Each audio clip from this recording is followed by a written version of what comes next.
What's happening? So I was at a convenience store and I made a wrong turn pulling into the left hand turning lane instead of the go through lane going straight. And I made a U turn. That was no big deal, right? Whatever. And so I went on the right road I was supposed to be on, and right in front of me, the car right in front of me had the license plate with 911 ending in it.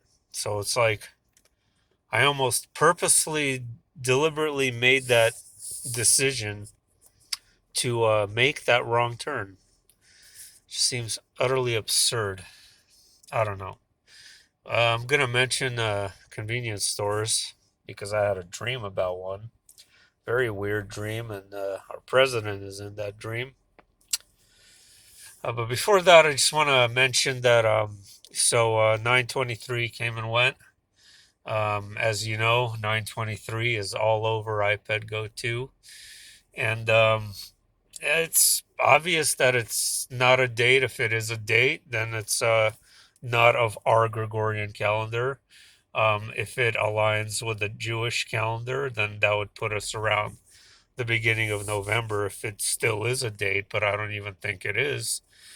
Somebody told me something very fascinating and informed me that it's actually Revelation, not Revelation, Exodus 9:23 in the Bible, where something about God raining down something on Egypt. I have to read it. I just found out about this, which is exactly how iPad Go 2 ends, and that is more likely what it is because the entire video is religious and biblically inclined. And but having said that, I do believe that the real physical events will transpire. But unlike many people who think uh, that will necessarily all transpire by the end of the year, I no longer think that. I think there will be some major events possibly by year's end, but I've actually extended my timeline significantly all the way to April 8th, 2024, when we have the next great American solar eclipse, which will be bizarre because it's going to make a direct X over the country. And by that I mean there was one, the great eclipse was August 17, 2017 or something like that. It made an X from one coast to the other. This next eclipse is going to make another X from the other coast to the other. So I certainly believe that we are in a hijacked, fixed timeline, a sort of film reel, a sort of scripted reality in which they're going to have their demigod phoenix rise out of the ashes no matter what.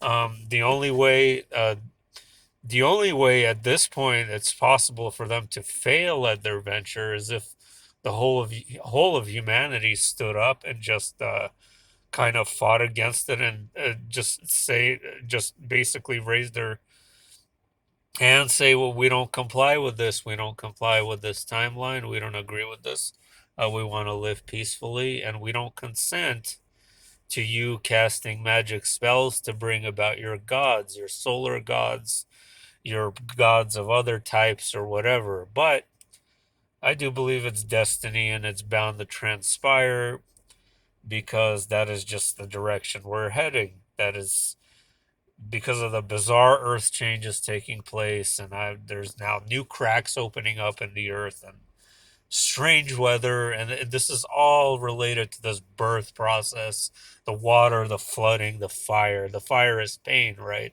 And the flooding is water, the breaking water. So the water is breaking.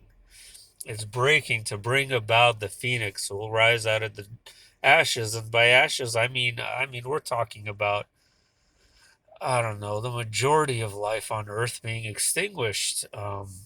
And there's a reason why there is a time capsule at the Denver airport for 2094, because it's telling the people whatever's in that time capsule, it's the history of our civilization. I believe that's obviously what it is because they're trying to um, have a record for the people. That's actually exactly when I believe the new Earth is first going to come to fruition at the beginning stages, as in the Earth will be cleansed and life will return and things will start growing again. And by no means do I believe it's these million, billion, trillion, quadrillion years.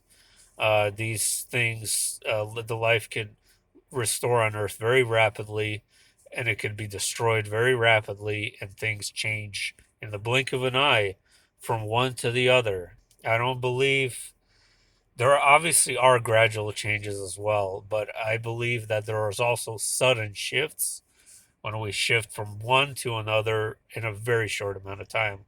And from 2020 to 2094 is only a lifetime. I mean, that's really not that long, but there won't be any record remaining of our civilization. The people of Colorado in 2094 will not have any idea what the hell was here because it'll be most likely be all gone by 2024. If not, then it can't be much later than that. I mean, it just seems obvious and clear as day to me. Having said that, let's see how it plays out. I'm grateful that we still get to have a relatively normal life, at least some of us. I mean, many people don't, unfortunately, but we still get to, just have gratitude that, disaster hasn't struck yet and that we're not scraping by every single moment just to survive. And that's not even a life worth living at all, just to scrape by and dig for a living, which is unfortunately how many people on Earth live, but it was designed that way, and we know that it was designed that way to make our souls miserable. But could always be worse. The dream, real quickly, very strange, very kind of short. I was on a state border of some kind. It looked like the Midwest, but it could have been anywhere. It just looked like a flat farm field, no hills nor anything, and it looked like a freeway, like right next to me. And this freeway, there's these people exiting the freeway, going around in circles, going around in circles. And I was looking at the state border. I was on the state border, and I couldn't figure out what state I was in or what states I was in between. I kept trying to see, and I couldn't see. And these people were like protesters, or like it didn't look like BLM or anything like that. It looked more like right wing protesters, like they had big American flags on their trucks, and they literally just kept driving around in circles. That There's a lot of trucks, like a lot of kind of militarized makeshift guerrilla type of like uh, it was strange. It was like kind of militant in its ways. It's hard to describe. So they were going around. I went into a convenience store, and there was a ton of people in there, and there was Donald Trump, and he was in there, and everyone was staring at him, and he was just kind of like looked anxious, and he had like a lot of anxiety, and he had a lot of he was like kind of angry, and he was like kind of yelling about something, and all the people were listening, and that it's almost like he was trying to instigate something, and he kept doing it, and I couldn't make out anything he said. In this particular dream, I don't remember any conversation or anything. And he just kept doing that, and I just kept watching him, and these people kept driving around in circles. And I think they were disputing the state border, is where I'm getting at. That's what I'm guessing. I don't know. It was just strange to see him in a dream. I've never seen Donnie in a dream before. Donnie Trump, that is. All right, I gotta go. Bye.